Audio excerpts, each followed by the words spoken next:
മനുഷ്യ മനസാക്ഷിയെ മരവിപ്പിക്കുന്നത് എന്ന് പറഞ്ഞാൽ പോലും കുറഞ്ഞു പോകുന്ന തരത്തിലുള്ള ഒരു കൊലപാതകമാണ് വെഞ്ഞാറമൂടിൽ കഴിഞ്ഞ ദിവസം നടന്നത്. അവിശ്വസനീയമായ കൊടും ക്രൂരമായ ഒരു കൊലപാതകം.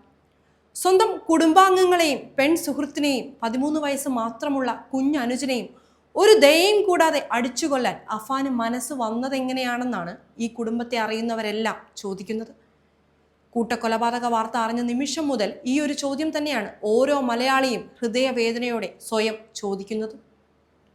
മണിക്കൂറുകളുടെ ഇടവേളകളിൽ ഒന്നിനു പുറകെ ഒന്നായി 3 5 പേരാണ് കൊല്ലപ്പെട്ടത്. രാവിലെ 11 മണിക്കും വൈകുന്നേരം 6 മണിക്കും ഇടയിലാണ് ഈ ക്രൂര കൊലപാതകങ്ങൾ എല്ലാം നടന്നതെന്നാണ് പ്രാഥമിക നിഗമനം. അഫാൻ ആദ്യം ആക്രമിച്ചത് സ്വന്തം ഉമ്മയെയാണ്. രാവിലെ 11:30 സ്വന്തം വീട്ടിൽ വെച്ച് ഉമ്മയായ ഷെമിയുടെ കഴുത്തിൽ ഷോൾ ചുറ്റിയ ശേഷം തല ചുമരിലിടിപ്പിക്കുകയായിരുന്നു അഫാൻ. അഫാന്റെ ക്രൂരതയിൽ നിന്നും ജീവനോടെ രക്ഷപ്പെട്ടത് ഉമ്മ മാത്രമാണ്. അവരിപ്പോൾ ഗുരുതരാവസ്ഥയിൽ ചികിത്സയിൽ കഴിയുന്നു. പരിക്കേറ്റ ഉമ്മയെ മുറിയിൽ പൂട്ടിയിട്ട് അഫാൻ നേരെ പോയത് പാങ്ങോട്ടെ മുത്തശ്ശിയുടെ വീട്ടിലേക്കായിരുന്നു. നേരത്തെ ഇയാൾ മുത്തശ്ശിയുടെ സ്വർണ്ണമോതിരം പണയം വെച്ചിരുന്നു. ഇവിടെ എത്തിയ അഫാൻ മുത്തശ്ശിയോട് പണം ആവശ്യപ്പെട്ടു. എന്നാൽ അതിന് വിസമ്മതിച്ചതോടെ നേരത്തെ വാങ്ങിവെച്ചിരുന്ന ചുറ്റിക കൊണ്ട് മുത്തശ്ശിയെ അഫാൻ തലക്കടിച്ച് കൊലപ്പെടുത്തി. അവരുടെ മാല പൊട്ടിച്ചെടുത്ത് അവിടെ നിന്നും മടങ്ങിയ അഫാൻ പിന്നീടത് പണയം വെച്ചുവെന്നും ഈ പണവും കയ്യിൽ കരുത്തിയായിരുന്നു പിന്നീടുള്ള കുറ്റകൃത്യങ്ങൾ അഫാൻ നടത്തിയതെന്നുമാണ് നിലവിൽ പുറത്തുവരുന്ന വിവരങ്ങൾ.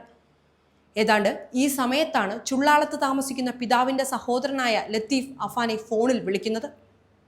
ഉമ്മയെ വിളിച്ചിട്ട് കിട്ടാത്തത് കൊണ്ട് വിളിച്ചതായിരുന്നു എന്നാണ് പോലീസ് പറയുന്നത്. തുടർന്ന് പിതൃ സഹോദരന്റെ വീട്ടിലെത്തിയ അഫാൻ ലത്തീഫിനെയും ഭാര്യ ഷാഹിദയെയും ക്രൂരമായി കൊലപ്പെടുത്തി. ഇവർ അഫാനെ സാമ്പത്തികമായി സഹായിച്ചിരുന്നില്ല എന്നത് കൊലപാതകത്തിനുള്ള കാരണമായിരിക്കാമെന്നാണ് പോലീസ് പ്രാഥമികമായി വിലയിരുത്തുന്നത്. അവിടെ എന്തെങ്കിലും തർക്കം നടന്നോ എന്നതടക്കമുള്ള വിവരങ്ങൾ ഈ സമയം വരെ ലഭ്യമല്ല. ഈ കൊലപാതക പരമ്പരയിൽ ഏറ്റവും ദുരൂഹമായ കാര്യങ്ങൾ ഇതിനു ശേഷമാണ് നടക്കുന്നത്.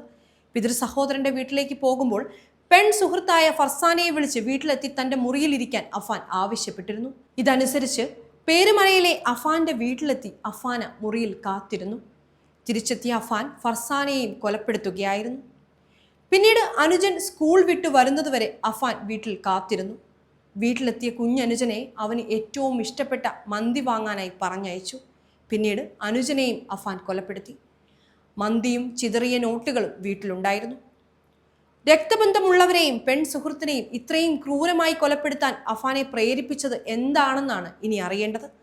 അഫാന്റെ വ്യക്തിപരമായ സാമ്പത്തിക പ്രശ്നം കൊലപാതകത്തിലേക്ക് നയിക്കാൻ കാരണമായി എന്നാണ് പോലീസ് നിഗമനം. പ്രണയിനിക്കൊപ്പം ജീവിക്കാനുള്ള പണമില്ലാത്തതും ക്രൂരകൃത്യം ചെയ്യാനുള്ള മനോനിലയിലേക്ക് അഫാനെ നയിച്ചിരിക്കാം. എന്തായാലും കൊലപാതകം നടത്താനായി മാത്രം ചുറ്റിക വാങ്ങി 30 കിലോമീറ്ററിലേറെ ദൂരം സഞ്ചരിച്ച് 3 6 പേരെ കൊലപ്പെടുത്താൻ തീരുമാനിച്ച പ്രതിയുടെ മനോനില എന്തായിരിക്കുമെന്നത് ഇപ്പോഴും ദുരൂഹമാണ്. അഫാൻ ആക്രമിച്ച 6 പേരിൽ തലനാരിഴയ്ക്ക് ജീവൻ തിരിച്ചു കിട്ടിയ ഉമ്മ ജീവിതത്തിലേക്ക് തിരിച്ചു വന്നാൽ എന്താണ് സംഭവിച്ചത് എന്നതിൽ വ്യക്തത കിട്ടുമെന്നാണ് ഇപ്പോഴുള്ള ആകെ പ്രതീക്ഷ.